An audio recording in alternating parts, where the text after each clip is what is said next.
My name is Agnieszka. I am the associate editor in publications at the Massachusetts Historical Society, and I've been in that role for 2 years now. What I have for you is one of our books of hours. And what these, I'm going to first maybe start with what a book of hours is. So these were books produced in the Middle Ages. They kind of reached their peak in the 14th and 15th century.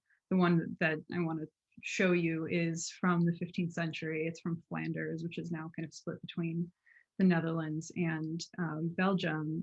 And they were used by religious lay people in the course of prayer. And the reason it's called a Book of Hours is it helps you venerate the Virgin Mary through a set of prayers at set hours in the course of the day, and those hours correspond to the moments in the day that monks used to pray. And so it was a way for private people to imitate that kind of religious life, but outside the monastery.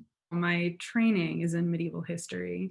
And when I came to the MHS, the first thing I wanted to know, just out of curiosity, is whether we have any medieval or even Renaissance items. And it turned out that we did, and we have some really quite fantastic ones, including, I think, this Book of Hours.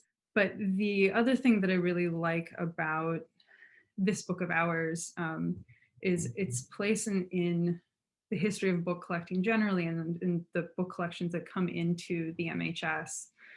It's part of the Waterston Library.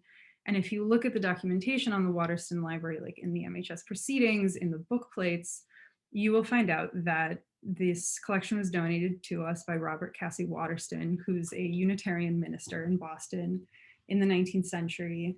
He was, as far as I can tell from descriptions of him, he seems to have been one of these very lovable, book-obsessed people who will never stop talking.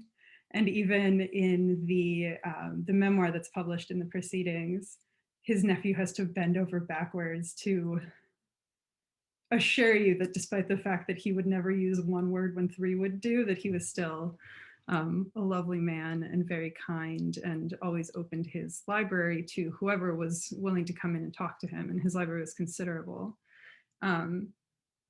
And so you'd think, looking again at the book plates, that sort of the story ends there, but I was doing a little bit more digging about who Robert Cassie Waterston is, who he was married to, and as it turns out, his wife, whose name is Anna Cabot Lowell Quincy Waterston, who, as you can imagine by that set of last names, had ties to a lot of the important elite Boston families at that point.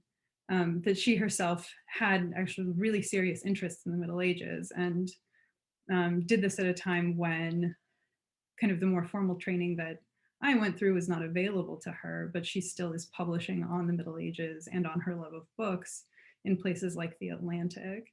The thing that's nice about this one, I think, is that you have it really has rewarded the digging of trying to figure out why this is here, who is behind it, and you discover, well, actually, it's not the donor, it's his wife probably, and that she has this rich intellectual life that kind of gets lost in the facts of the 19th century.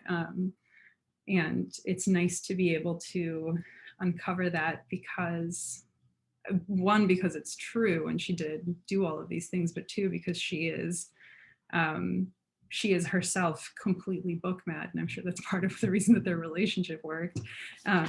In this, one of the essays that she writes is really this ode to libraries and the kind of unseen stories that you get in libraries, which I'm sure is something that everyone at MHS could really relate to.